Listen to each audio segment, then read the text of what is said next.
Selamat malam semuanya. Sekarang kita akan bahas tentang perdarahan postpartum. Eh, ini kita usahakan kayak diskusi aja. Kalau misalnya ada yang nggak ngerti, boleh langsung tanya. Kita sama-sama apa dokter atau mungkin ada kelas juga yang masih sama-sama belajar. Kalau misalnya ada yang salah atau yang kurang dimengerti atau yang keliru atau yang kurang update juga boleh langsung kasih masukan. Izin untuk mulai ya. Nah, postpartum hemorrhage definisinya apa sih sebenarnya? Di WHO itu didefinisikan blood loss melalui perdarahan per vaginam setelah setelah proses persalinan ya.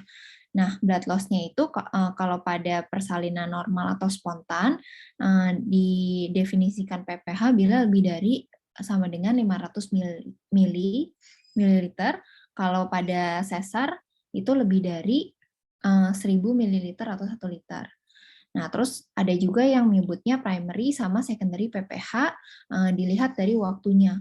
Bila terjadi kurang dari 24 jam, dibilangnya primary PPH, kalau lebih dari 24 jam, dibilang secondary atau late postpartum hemorrhage. Nah, definisi itu ada banyak dari berbagai federation atau perkumpulan-perkumpulan obstetricians sama gynecologist. Itu ada dari Amerika, ada yang dari Royal College yang dari UK, ada yang dari Kanada dan lain-lain. Ini rata-rata sih mirip-mirip ya. Ada yang bilang kumulatif blood loss-nya juga lebih dari sama dengan 1000 ml, despite itu spontan ataupun sesar. Nah, sebenarnya pada prakteknya ini juga akan cenderung sulit untuk menilai kehilangan darahnya itu sebenarnya udah berapa mili. Mungkin kalau misalnya operasi itu lebih kelihatan karena ada suction, jadi bisa dilihat, tapi kalau misalnya spontan kita kurang bisa lihat. Jadi kita harus juga lihat vital signs-nya. Despite perdarahannya berapa banyak, apabila ada perubahan respon hemodinamik atau dari vital signs-nya yang bisa kita lihat dari heart rate, tekanan darah, saturasi, dan lain-lain, itu kita harus lebih concern terutama bila sudah mengarah ke arah shock. Dengan tidak nggak berpatokan hanya dengan perdarahannya. Oke. Selanjutnya untuk etiologinya itu dibilang ada 4T, dulu 4T aja ya, sekarang tambah 1I. 4T-nya itu ada tonus, trauma, tisu atau jaringan, dan trombin. 1I-nya itu infeksio uteri. Nah, kenapa urutannya awalnya tonus, trauma, tisu, trombin itu dari yang paling sering ke yang paling jarang atau yang paling terakhir harus dipertimbangkan gitu. Nah, sebelumnya kenapa sih kita harus penting untuk kita mengerti tentang perdarahan postpartum dan etiologi-etiologinya. Jadi perdarahan postpartum itu termasuk ke dalam obstetrics emergency. Nah, kebanyakan akan kita alami sebagai garda terdepan ya, terutama bila nggak ada bidan dan lain-lain, karena kompetensi kita adalah salah satunya persalinan normal. Nah, perdarahan itu merupakan salah satu penyebab kematian maternal yang paling tinggi atau paling banyak. Yang keduanya ada infeksi dan hipertensi serta penyakit lainnya. Nah, perdarahan ini bila tertangani atau di tata laksana dengan cepat dan tepat itu dapat mencegah daripada maternal mortality tersebut. Jadi sangat penting untuk kita sebagai GP atau dokter umum maupun tenaga kesehatan untuk memahami tata laksana, terutama tata laksana awal dan penyebab dari PPH itu. Oke, yang pertama penyebabnya itu tonus ya, atonia uteri. Jadi atonia uteri definisinya terjadi gangguan kontraksi uterus. Gangguan yang bagaimana? Emang normalnya kayak gimana sih kontraksi uterus setelah persalinan? Harusnya setelah persalinan uterus itu terjadi kontraksi agar menghentikan perdarahan di dinding rahim. Nah, sebelumnya sebelum kita menangani persalinan, kita juga harus menilai dulu kira-kira faktor resiko apa yang dimiliki ibu, sehingga resiko perdarahan postpartumnya seberapa besar, atau ada nggak sih resiko perdarahan postpartum pada pasien kita ini saat dia dinilai dari sebelum persalinan, justru biar saat terjadi persalinan dan kemudian ada perdarahan dan lain-lain, itu kita udah siap dengan edukasi alat bahan yang diperlukan dan juga alur tata laksana dari perdarahan itu sendiri. Nah, kira-kira resiko kalau pada atonia uteri itu apa aja? Yang pertama bisa karena distensi uterus yang berlebihan. Terjadi pada apa aja? Pada bayi yang besar bisa, atau pada kehamilan kembar ya, mau gemeli atau triplets gitu, atau juga karena pada proses persalinannya. Jadi rahimnya sudah lelah, ibunya juga sudah fatigue daripada otot-otot rahim, jadinya rahim atau uterus ya. Jadi saat postpartumnya kontraksinya itu tidak optimal. Nah, selain itu bisa juga dikarenakan penyebab lain seperti obat-obatan ya, obat-obatan yang dapat mempengaruhi kontraksi otot itu misalnya seperti obat-obat anestesi, MGSO4 juga bisa, nifedipin juga bisa. Itu yang dapat menghambat kontraksi daripada uterus. Selain itu, penyebab lainnya yang sering dilupakan, itu salah satunya adalah buli-buli yang penuh. Jadi buli-buli yang penuh itu menghambat kontraksi dari uterus. Makanya seringkali tata laksananya adalah salah satunya mengosongkan buli. Nah, gejalanya apa sih pada atonia uteri ini? Jadi setelah persalinan tentunya ada perdarahan yang bisa deras ya, berasal dari ostium uteri internum. Nah, saat kita raba, konsistensi rahim lunak dan kontraksinya buruk. Jadi kalau misalnya kontraksi yang baik itu teraba keras rahimnya, kalau misalnya pas kita periksa atau dilakukan masa seuterus itu tidak teraba kontraksi atau lunak, itu kita curiga langsung ke arah atonia uteri. Lalu umumnya terdapat shock hipovolemik berat. Nah, selanjutnya penyebab lain itu yang tisu itu adalah retensio placenta. Nah, retensio placenta itu dikatakan retensio bila placenta belum lahir setelah lebih dari 30 menit setelah bayinya lahir. Gejalanya antara lain perdarahan pervaginamnya sedikit sampai banyak.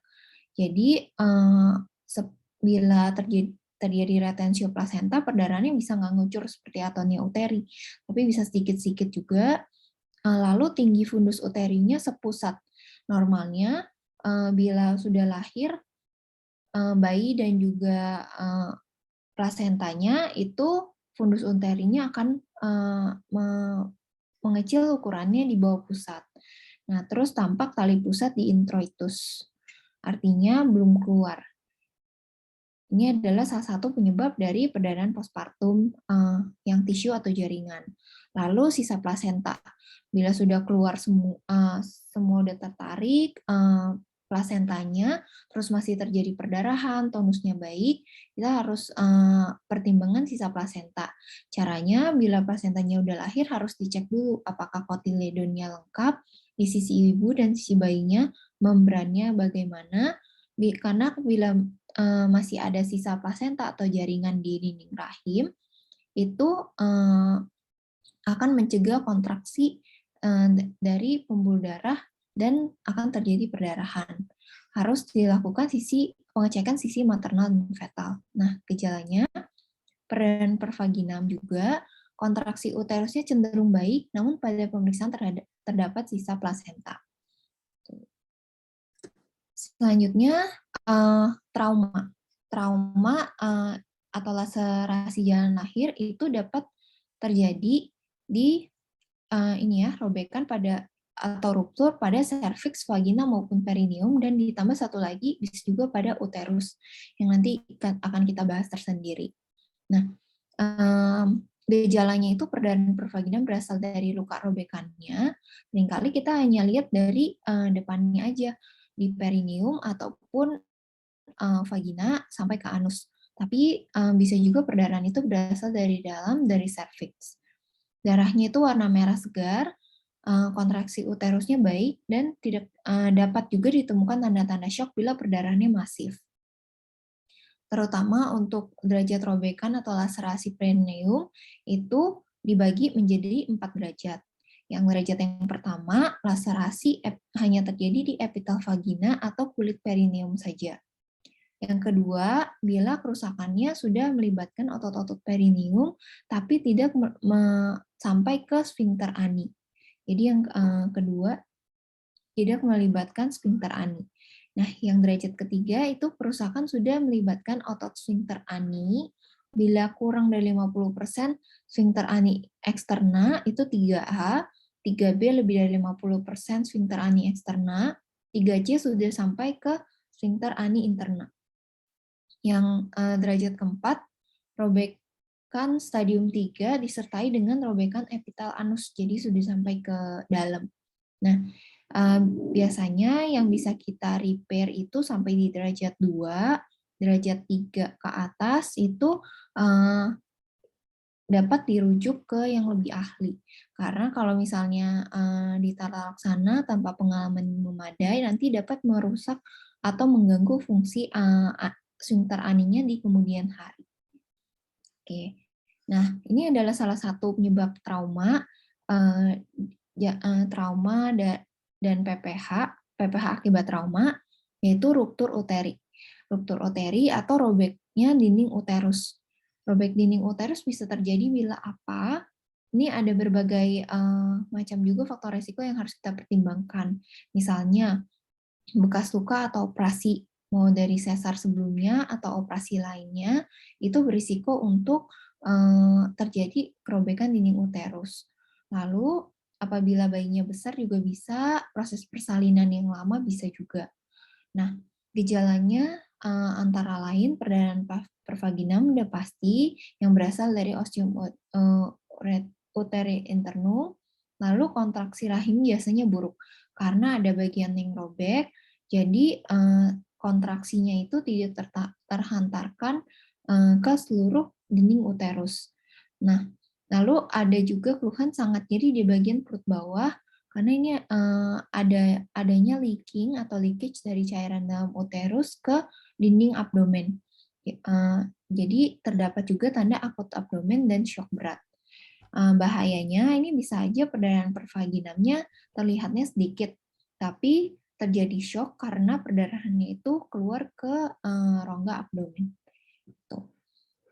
Nah, sebelumnya dari trauma ini juga yang kita harus perhatikan, penyebab atau faktor resikonya yaitu dari manuver-manuver yang dilakukan pada saat proses persalinan. Contohnya penggunaan vakum, forceps, atau posisi bayinya, atau bayinya besar, itu jadi pertimbangan untuk kemungkinan trauma daripada jalan lahir. Oke. Selanjutnya, penyebab ini ada inversio uteri. Jadi tadi ada 4T dan 1I, 1I-nya itu adalah inversio uteri. Jadi uterusnya terputar balik sehingga fundusnya tertekuk ke dalam dan selaput lendirnya berada di luar. Jadi ini bagian fundusnya tertekuk ke dalam, yang di luar ini adalah bagian dalam uterusnya. Nah, ini yang bisa kita temukan dalam pemeriksaan fisik adalah fundus uterinya sama sekali nggak teraba karena diinversi ke bawah, lalu teraba massa di dalam vagina atau tampak massa berwarna merah di bagian vulva. Itu adalah tanda-tanda atau pemeriksaan fisik yang kita temukan pada inversio uteri. Selanjutnya, yang harus kita pertimbangkan juga adalah gangguan pembekuan darah. Gangguan pembekuan darah atau koagulopati itu adalah kelainan pembekuan yang dapat terjadi pada ibu yang dapat diketahui sejak saat kehamilan atau faktor resiko lainnya saat persalinan, misalnya abrupsio atau solusio plasenta. Nah, gejalanya adalah perdarahan dari tempat-tempat luka yang sulit berhenti, kontraksi rahim baik, dan tidak ditemukan etiologi lain. Jadi, trombus itu kita pikirkan belakangan. Kenapa? Karena untuk penyelidikannya itu tidak bisa kita lakukan langsung. Misalnya kalau tonus itu dalam pemeriksaan fisik ya, tonus, lalu trauma, trombus itu pada pemeriksaan fisik langsung kita bisa tangani. Tapi kalau misalnya semua itu normal, baru kita pikirkan dari kemungkinan koagulopati atau trombus ini. Shocknya bisa derajat sedang sampai berat, lalu terdapat kelainan pada faktor-faktor pembekuan darah. Misalnya, dari faktor genetik seperti penyakit von Willebrand dan kelainan darah lainnya pada ibu, lalu kelainan obstetrik seperti eklamsia dan placental abruption, itu merupakan faktor resiko dari koagulopati. Nah, koagulopati ini nantinya dapat menyebabkan DIC atau disseminated intravascular coagulation yang menghambat dari pembekuan darah sehingga terjadi perdarahan terus-menerus. Untuk gejala dan tandanya apa aja sih yang bisa kita periksa? Tadi sudah sempat disinggung ya di masing-masing penyebabnya. Yang pertama pada Antonia Uteri itu terdapat perdarahan segera setelah kelahiran. Lalu uterusnya tidak berkontraksi atau lembek, teraba pada palpasi. Untuk retensio plasenta, bila plasenta belum lahir dalam 30 menit setelah kelahiran bayi. Ini sesuai dengan standar di Indonesia ya, 30 menit. Sisa plasenta itu bila plasenta atau sebagian selaput tidak lengkap pada saat plasenta lahir atau perdarahannya dapat muncul 6-10 hari pasca salin, disertai dengan subinvolusi uterus.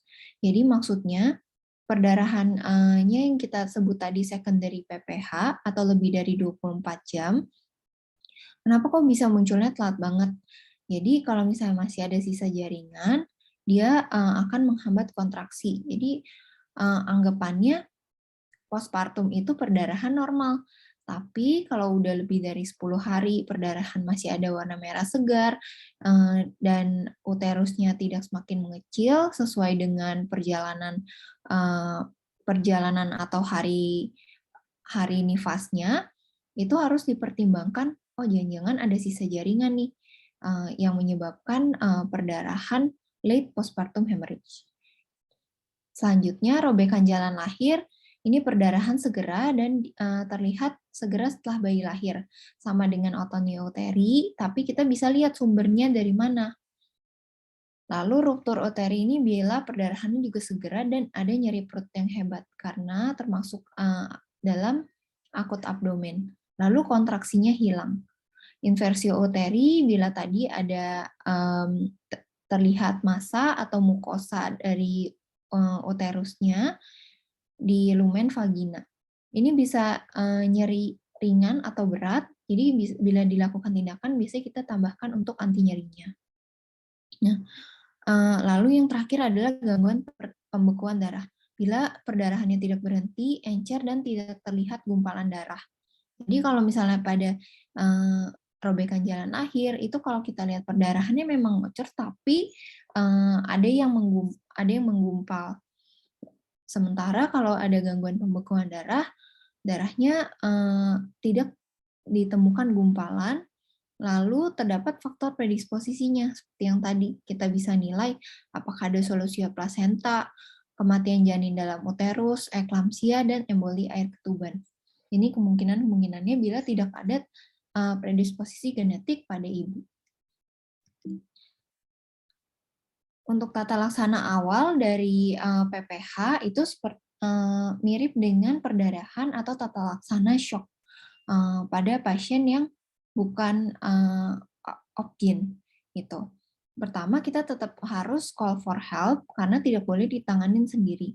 Minimal ada 2 bantuan, lalu nilai TTV pasien, cek jalan napas, ABC, Lalu bila ditemukan ada tanda-tanda shock, hipotensi, takikardia, penurunan saturasi, itu harus segera tata laksana shock. Apabila ada tanda shock, panggil bantuan dan pastikan airway breathing clear. Diberikan oksigen, lalu ibunya bisa dimiringkan dan pasang infus intravena 2 jalur. Large ball needle sekitar ukuran 18 atau 16 bila ada. Sekalian diambil sampel darahnya untuk cross match dan pemeriksaan darah lengkap ya, HB, golongan darah, dan profil hemostasisnya. Infus kristaloid boleh NS atau RL 1 liter dalam 15 menit. Pasang kateter urin untuk pantau urin output sekaligus kita kosongkan bulinya. Lanjutkan cairannya 2 liter dalam 1 jam pertama atau 3 liter dalam 2-3 jam. Ini tetap sambil dipantau kondisi ibu dan TTV-nya. Bila awalnya ada indikasi shock, cek TTV per 5 menit. Apabila menunjukkan perbaikan, boleh dicek per 15 menit. Nah, waspada kemungkinan shock kardiogenik, lalu cari penyebab shocknya, lalu tata laksana sesuai penyebab. Penyebabnya apa? Yang tadi 4T, 1I. Pantau TTV dan kondisi ibu setiap 15 menit. Bila ada tanda sesak, pipinya bengkak, atau tanda-tanda edem, itu turunkan laju infusnya dan pantau ketat balance. Bila tandanya apa sih kalau misalnya resusitasi kita sudah ada kuat, itu tekanan darah sistolik lebih dari 100 mm raksa, nadinya kurang dari 90 kali per menit, status mental baik, CM, lalu urin output-nya juga baik. Ini semua kemudian direview dari pemeriksaan fisiknya, abdomen bagaimana, jalan lahir, dan plasentanya. Siapkan transfusi darah terutama bila HB-nya kurang dari 8 atau klinisnya berat. Jadi maksudnya setelah kita sudah bolus dengan cairan kristaloid tidak membaik, pertimbangan untuk pemberian koloid atau produk darah. Tata laksana spesifiknya, pertama untuk atonia uteri tentunya masa seuterus. Pastikan plasenta lahir lengkap dulu, jadi kita singkirkan untuk kemungkinan sisa plasenta atau retensio. Lalu bisa diberikan uterotonika seperti oksitosin 20-40 unit dalam 1 liter RL 60 TPM, jadi tetesnya cepat, dan 10 unit IM. Lalu setelah habis bisa dilanjutkan infus maintenance 20 unit oksi dalam 1 liter 40 TPM sampai bleedingnya berhenti. Bila tidak ada oksitosin, bisa diberikan ergometrin apabila tidak ada kontraindikasi seperti hipertensi berat. Jika masih bleeding, bisa ditambahkan 1 gram atau 2 ampul asam tranexamat, infus, bolus dalam 1 menit, bisa diulang 30 menit kemudian. Untuk atonia uteri, salah satu cara menghentikan perdarahannya, jadi otot dinding uterus itu kan tidak berkontraksi secara optimal, sehingga tidak dapat menghentikan perdarahan. Nah, caranya untuk menghentikan perdarahannya sama seperti kita bila ada luka di dep. Cuma hanya saja karena letaknya di dalam, yang bisa kita lakukan itu, pertama bisa dilakukan dengan kondom kateter atau kompresi bimanual interna selama 5 menit. Jadi, yang mana dulu interna atau eksterna, kita lakukan interna terlebih dahulu. Siapkan untuk tindakan operatif apabila kompresinya tidak berhasil. Jadi untuk persiapan tindakan operatif ini konsul ke spesialis kebidanannya, itu dilakukan secara paralel atau berbarengan. Tidak menunggu untuk bimanualnya kira-kira berhasil atau enggak dulu. Nah, tindakan operatifnya dipilih dari yang paling konservatif. Yang pertama adalah jahitan Billinge, yang seperti dilakukan di gambar ini. Lalu ada embolisasi arteri uterina, lalu ligasi arteri uterina dan ovarika, yang terakhir baru dilakukan histerektomi subtotal. Jadi di-remove semua uterusnya. Untuk kompresi bimanual, pertama kita lakukan kompresi bimanual interna, seperti gambar berikut. Jadi, pertama, inform consent dulu selalu, dan lakukan tindakan pencegahan infeksi. APD, dan bila perlu diberikan antibiotik juga, lalu kosongkan kandung kemih. Karena kandung kemih yang penuh bisa menghambat kontraksi daripada uterus. Pastikan pasentanya lahir lengkap dan perdarahan dikarenakan oleh atonia uteri. Lalu, lakukan kompresi bimanual interna selama 5 menit. Caranya, masukkan tangan dalam posisi obstetrik ke lumen vagina, lalu letakkan dorong ke fornix anterior membentuk kepalan seperti ini. Tangan yang di luar meraih uterus sebisa mungkin, sebanyak mungkin fundusnya, ditekan seperti ini. Jadi di dalam itu formasi uterusnya seperti ini sehingga dia untuk menekan atau menghentikan perdarahan. Nah, selama 5 menit itu sambil dinilai apakah ada perbaikan atau sudah muncul kontraksi uterus atau belum. Bila kontraksi sudah muncul dan baik, maka bisa dilepas dan diobservasi. Tapi kalau misalnya kontraksi setelah 5 menit itu masih kurang, dapat dilanjutkan dengan kompresi bimanual eksterna dan ditambah dengan agen-agen uterotonics. Apabila tidak terjadi atau tidak ada kontraksi sama sekali, langsung siapkan untuk tindakan operatif. Selanjutnya, tata laksana spesifik untuk retensi plasenta itu bisa diberikan 40 unit oksi dalam 1 liter bolus cepat juga, lalu lakukan PTT atau menarikan tali pusat, pengendalian tali pusat terkendali. Bila tidak berhasil, lakukan manual plasenta. Jadi ini bagian pentingnya dari persalinan kala 3 itu PTT. Nah, untuk sebelum dilakukan manual plasenta perlu diberikan antibiotik profilaksis dosis tunggal, yaitu dengan ampicillin dan metronidazole. Bila terjadi komplikasi, perdarahannya tidak tertangani atau infeksi berat, tanda-tanda infeksi berat, itu segera dirujuk.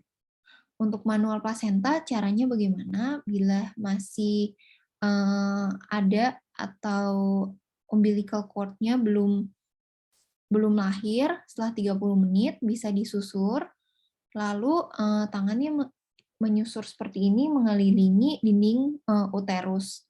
Dicari dari pinggirnya, lalu disusur ke arah atas, sampai semuanya lepas lalu dikeluarkan.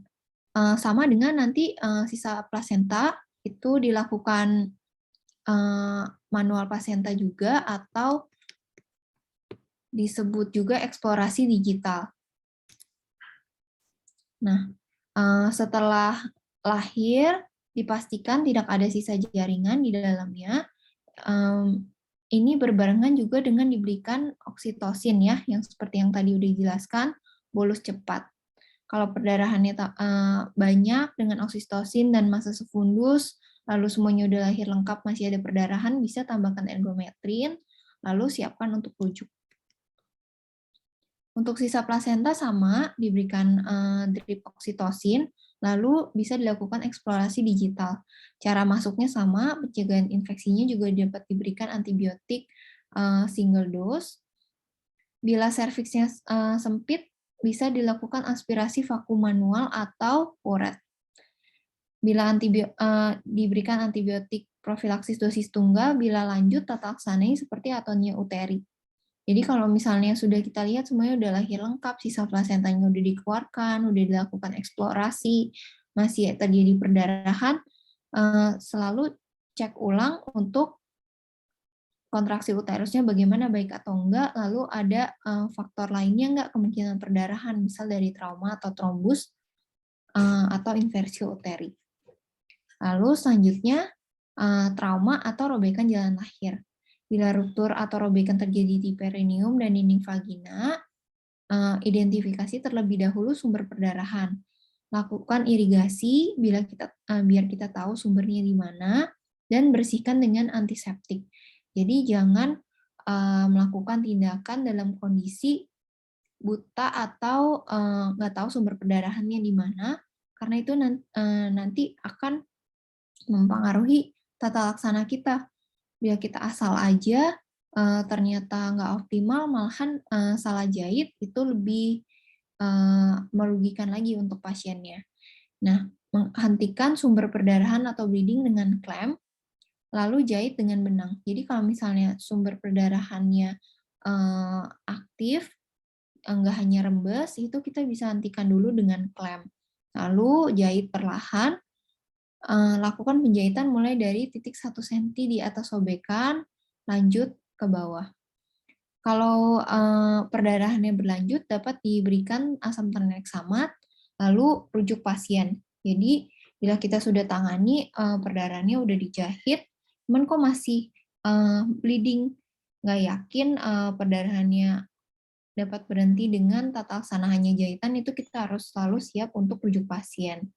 Selanjutnya, apabila robekannya terjadi pada serviks, itu paling sering terjadi di bagian lateral bawah kiri dan kanan dari porsio. Bisa jepit dengan klem, terus jahit kontinu ke arah luar. Kalau berlanjut juga kita siapkan untuk rujuk. Gangguan pembekuan darah, ini biasanya diketahuinya belakangan, dapat dicegah bila volume darah dipulihkan segera. Jadi yang dapat kita lakukan itu seperti transfusi produk darah, FFP, PRC, cryoprecipitate, dan konsentrasi trombosit atau TC, trombosit konsentrat. Golongan darah O ini sudah lama nggak digunakan ya. Paling sebisa mungkin transfusi itu dilakukan untuk sesama golongan darah yang sama. Dan dilakukan cross-match terlebih dahulu. Untuk inversi uteri, tata laksana spesifiknya apa? Bisa segera direposisi. Kalau selalu ada kemungkinan untuk gagal, dan apabila belum ada pengalaman, kita harus selalu siap untuk merujuk.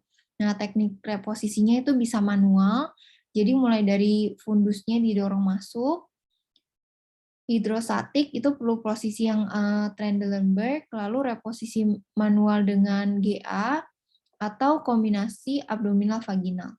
Bila ibunya sangat kesakitan, bisa diberikan petidin 1 ml per kilo, maksimal 100 mg. Lalu, bila reposisinya gagal, siapkan untuk rujuk untuk dilakukan laparotomi. Bila laparotominya gagal, bagaimana? Inform consent untuk histerektomi. Jadi sebenarnya kita kan nggak akan lakuin ya untuk ini semua, tapi pentingnya apa sih kita tahu dasarnya agar kita bisa edukasi dan persiapkan pasien terlebih dahulu, karena seringkali untuk spesialisnya dan lain-lain itu belum datang, tapi kita harus bisa edukasi pasien terlebih dahulu kemungkinan-kemungkinan terburuknya apa, supaya kita juga bisa menentukan atau menjelaskan prognosisnya kepada pasien. Karena seringkali pasti yang ditanya, ini kemungkinannya apa, gimana cara tindakannya, lalu kenapa harus dirujuk, dan lain-lain. Karena kalau misalnya kita tidak bisa edukasi nih di depan, nanti pasti keluarga dan pasiennya akan berpikir dan malahan lama yang akan menunda untuk alur kita rujuk yang akan berisiko pada kematian ibu. Bila inversi sudah diperbaiki, bisa diberikan oksitosin infus maintenance. Bila masih jelek, bisa diberikan ergometrin. Diberikan juga antibiotik profilaksis dosis tunggal. Ini terutama untuk tindakan-tindakan yang melibatkan kita memasukkan ke dalam uterusnya ya, untuk mencegah infeksi dan juga sepsis. Yang perlu diingat itu adalah mnemonic hemostasis. Mungkin semuanya juga udah pada tahu atau familiar, cuma kita review aja bareng-bareng ya. H itu untuk help, ask for help, hands on uterus. Jadi tadi yang aku bilang kalau misalnya perdarahan pervaginam itu minimal 3 penolong. Karena komennya itu sebagai yang utama itu hands-nya on uterus. Mau dia terjadi misalnya atonia uteri, kita harus lakukan kompresi bimanual interna.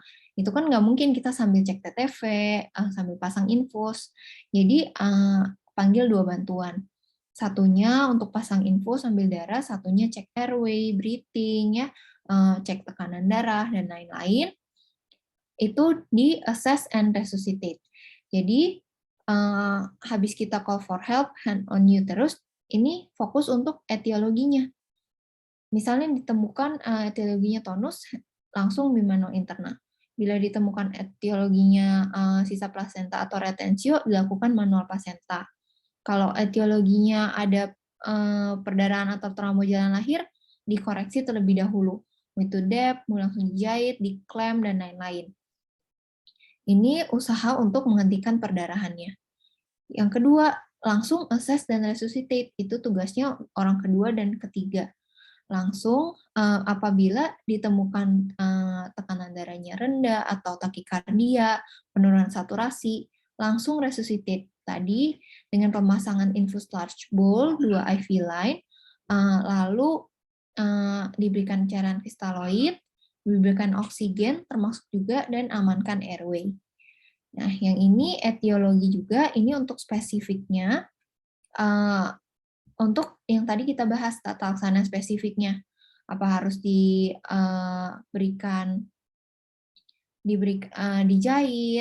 apa harus dilakukan manual placenta, ini berjalan berbarengan. Lalu masa seuterus. Masa seuterus itu kenapa penting diberikan satu ini sendiri, karena atonia uteri itu salah satu penyebab yang paling sering daripada PPH, dan tata laksananya dapat langsung kita lakukan. Selanjutnya, oxytocin administration, jadi medikamentosa ya, tadi oxytocin drip cepat. Apabila ini semua setelah observasi dan dilakukan tata laksana itu tidak ada perbaikan, langsung siapkan untuk shift to OT.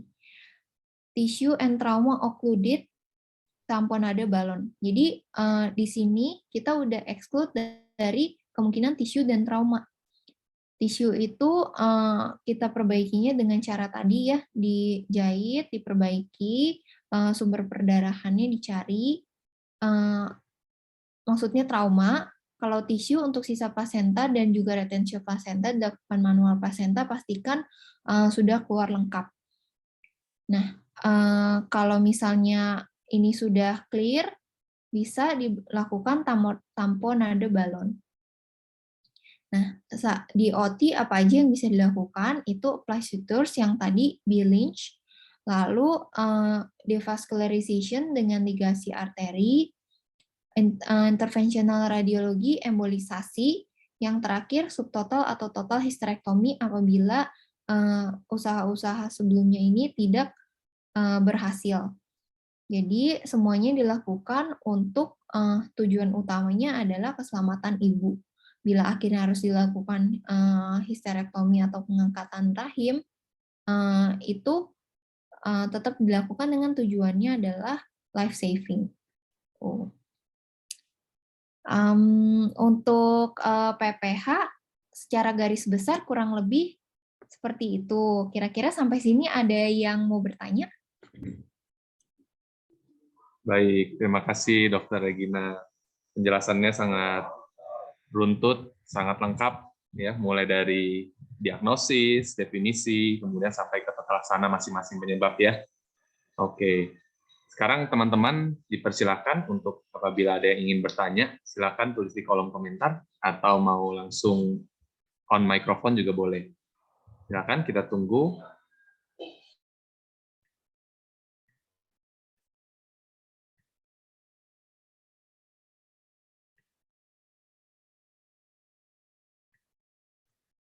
Sambil menunggu, Dr. Regina mungkin bisa cerita-cerita sedikit, kira-kira pernah nggak ketemu pasien dengan kasus PPH ini ya selama di internship atau mungkin sekarang di dunia kerja nyata gitu. Oke, iya sharing dikit ya. PPH itu pernah aku beberapa kali ketemu, terutama sih di koas sebenarnya.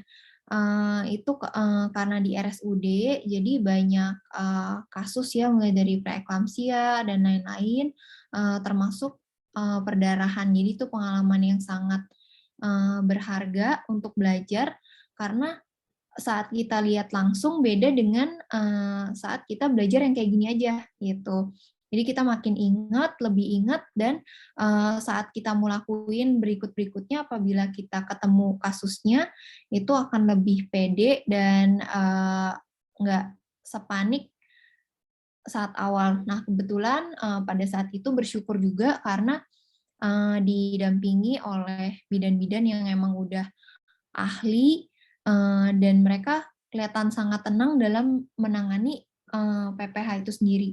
Waktu itu penyebabnya kalau nggak salah dari sisa plasenta ya, sisa plasenta. Jadi dari bidannya itu langsung gercep lakukan manual plasenta, habis itu yang lain bantu untuk masase uterusnya dan lain-lain. Akhirnya pasiennya stabil, bahkan itu nggak sampai shift to OK dan lain-lain, itu resusitasi semua berjalan berbarengan dan sangat efektif. Di situ aku juga sadar kalau misalnya kita sebagai dokter umum penting banget tuh untuk mengetahui dasar-dasar kayak gini. Karena yang kita lakukan itu akan sangat life saving pada waktunya, dan kerjasama itu juga penting banget gitu. Jadi kalau misalnya ketemu kayak gitu, apabila baru pertama kali, jangan takut juga. Pasti ada sesuatu yang bisa kita lakukan. Kalau misalnya kita emang belum pede, selalu panggil bantuan dan ikutin arahan dari komen pemimpinnya yang penting gitu.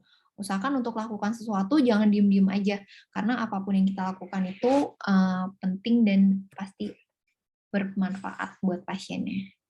Iya, memang ini ya, Dokter Regina, ini yang menarik ya, bahwa kita sebagai dokter umum pun kadang kita perlu untuk dapat bimbingan dari teman-teman sejawat, terutama dari para bidan ya. Kalau untuk mereka ini kan pasti lebih pengalaman jauh daripada kita gitu. Nah, jadi kita perlu juga untuk bisa aware nih tentang apa namanya, ini pasien nih kena PPH nih gitu. Jadi kita tuh perlu mendiagnosis awal, kemudian untuk tata laksananya tentu harus bekerja sama gitu ya. Betul Oke, banget. sip. Nah, ini ada yang bertanya nih, Dok, dari Yusuf Rino. Izin bacain ya. Izin bertanya, Dok, mengapa pada transfusi darah harus sesama golongan darah yang dibutuhkan? Terima kasih, Dokter. Mungkin maksudnya tadi ya, yang golongan darah O itu jarang dipakai sekarang. Silakan, Dokter Regina. Iya. Terima kasih Yusuf ya atas pertanyaannya. Jadi kenapa transfusi harus sesama golongan darah? Itu karena konsep kita selalu harus kita pegang itu first do no harm. Jadi kita mau menolong, jangan sampai itu malahan jadi bumerang untuk jadi bumerang dan do harm untuk pasiennya. Sebisa mungkin diusahakan. Sekarang kan nggak bisa dibilang itu, apalagi kalau di kota-kota ya, itu sangat reachable. PMI ada di mana-mana, dan kalau apa namanya, ada tindakan transfusi dan lain-lain, diusahakan harus sesama golongan darah. Bukan hanya sama golongan darah, bahkan kan dilakukan cross match juga untuk antibody dan lain-lain, itu kalau bisa juga yang cocok. Kalau misalnya golongan darah yang O tadi udah nggak digunakan lagi, kenapa? Karena itu anggapannya di udah di zaman dulu ya, di saat orang-orang emang kebutuhan darah itu langka gitu ya, nggak ada PMI di mana-mana, Red Cross dan lain-lain. Di zaman perang itu masih dipakai karena tujuannya untuk life saving. Tapi di zaman kita sekarang, di mana yang tadi aku bilang ya, produk-produk darah itu udah lumayan tersebar merata, terutama di kota-kota besar, itu kita harus cari yang secocok mungkin. Jadi misalnya buru-buru nih, itu bikin kita harus sampai transfusinya beda golongan darah. Misalnya O kan dibilangnya bisa ke semuanya, itu masih dipakai nggak? Sebenarnya udah nggak terlalu dipakai gitu. Oke. Terima kasih dokter. Ini Yusuf udah jelas ya jawaban dari dokter Regina. Oke, kemudian lanjut pertanyaan berikutnya ini dari Maya. Dokter ingin bertanya untuk penggunaan oksitosin, maksimal dosis yang bisa digunakan itu sampai berapa dok? Dan efek sampingnya kira-kira apa saja? Terima kasih. Oke, makasih Maya. Jadi tadi kan ada ya di slide juga udah diiniin untuk oksitosinnya nih. Jangan berikan lebih dari 3 liter larutan yang mengandung oksitosin. Jadi kalau misalnya itu kita bilangnya udah istilahnya kayak maksimum dose gitu ya. Jadi kalau misalnya diberikan lebih dari itu juga nggak efektif dan nggak baik. Kita tahu kalau misalnya obat-obat atau agen medikamentosa itu semua ada maksimum dose-nya. Kalau misalnya efek sampingnya apa, sebenarnya sih untuk oterotonika itu terutama yang apa namanya, efek samping atau kontraindikasi itu yang golongan ergometrin. Kalau misalnya yang oksitosin itu efek sampingnya apa ya untuk kontraksi itu aja sih gitu.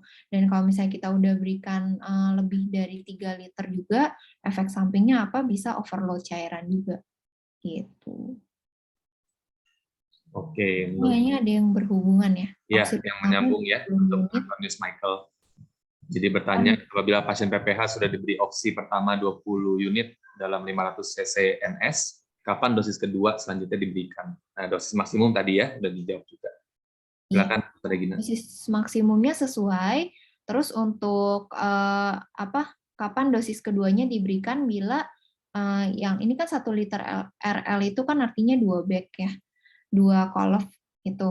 Jadi kapan diberikannya setelah 2 kolfnya ini habis gitu. Ini yang pertama kita berikan 60 TPM.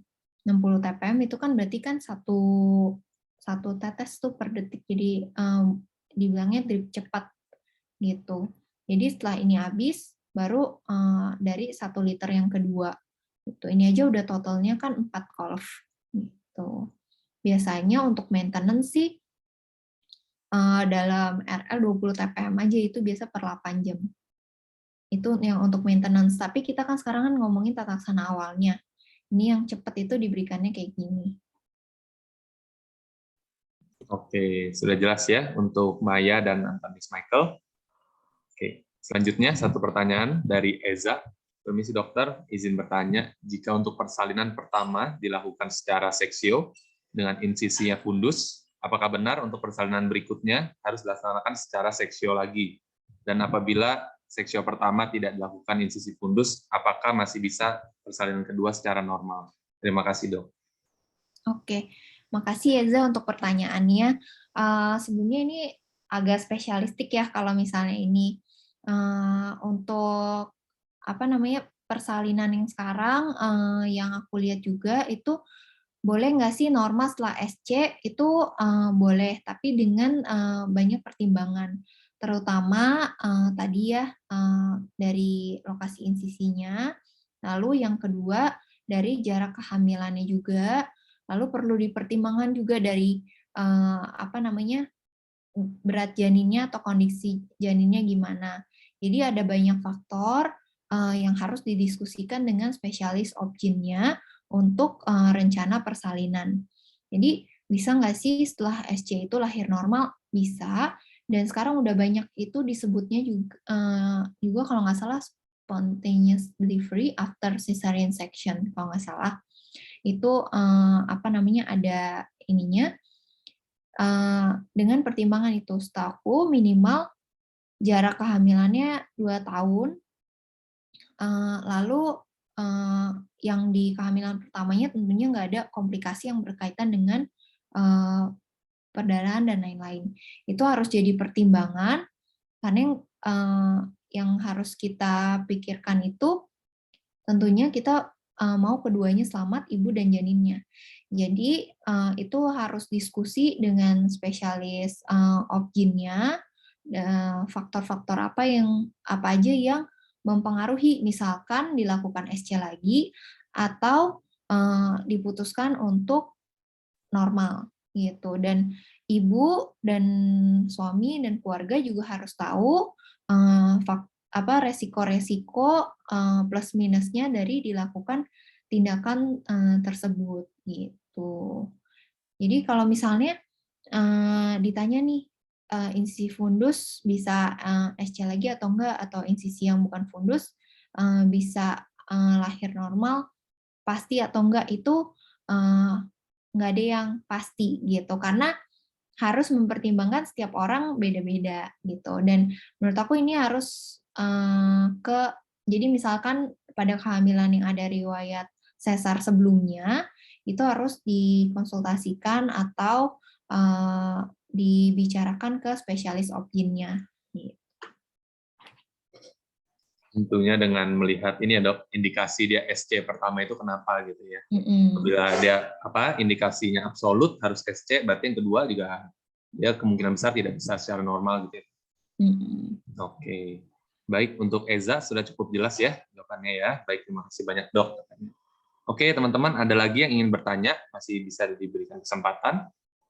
Kalau nanti ada yang tiba-tiba keingat mau nanya apa, boleh juga langsung tulis di WA group ya. Di situ ada teman-teman dokter dari tim Sito juga bisa siap bantu jawab. Oke, sambil menunggu dok, mungkin apakah ada saran nih atau kesimpulan lah dari kelas PPH ini untuk teman-teman yang mau ujian atau mau jadi dokter umum nih tentang kasus postpartum hemorrhage. Kira-kira apa nih yang bisa kita ambil? Oke, kesimpulannya atau take home message-nya dari kelas PPH ini, jadi aku rangkum aja ya. PPH itu kan kepanjangannya postpartum hemorrhage, artinya perdarahan yang terjadi setelah persalinan atau postpartum. Perdarahan itu dikategorikan berdasarkan proses persalinannya spontan atau sesar. Bila spontan dikatakan PPH bila lebih dari sama dengan 500 ml perdarahan, bila pada sesar lebih dari sama dengan 1000 ml atau 1 liter perdarahannya. Nah, perdarahannya juga ada PPH itu juga diklasifikasikan jadi primary and secondary menurut waktunya. Primary bila di bawah 24 jam, secondary bila di atas 24 jam. Untuk PPH, penting kita tahu atau klasifikasikan untuk etiologinya, yaitu 4T1I. 4T-nya diurutkan dari yang paling sering, itu adalah tonus, trauma, tisu, lalu trombus, lalu 1I-nya adalah inversio uteri. Tata laksana awal tentunya bila ditemukan hemodinamik yang tidak stabil atau tanda-tanda shock, tangani shocknya untuk tata laksana spesifik sesuai dengan etiologinya. Yang paling penting, karena yang paling sering adalah terjadinya atonia uteri, ingat untuk pemeriksaan fundus setelah penyebab-penyebab lain sudah disingkirkan gitu. Overall itu aja sih, bila tata laksana awal udah dilakukan secara optimal, etiologinya sudah dicoba tata laksana juga secara optimal, namun tidak ada perbaikan, selalu siapkan untuk rujuk. Yang penting selalu pegang first do no harm. Yang penting adalah keselamatan pasien. Baik, terima kasih dokter. Oke, jadi itu ya teman-teman mungkin untuk kelas PPH pada malam hari ini. Jadi materi sudah dipaparkan dengan jelas, kemudian sudah diberikan take home messages juga ya. Oke, jadi saya rasa cukup ya dok untuk malam ini. Ya, semoga bermanfaat ya untuk semua. Maaf juga kalau misalnya ada kesalahan atau ada yang keliru. Kalau ada pertanyaan boleh langsung di grup aja. Ya, baik. Oke teman-teman, terima kasih ya untuk kasih pada malam hari ini.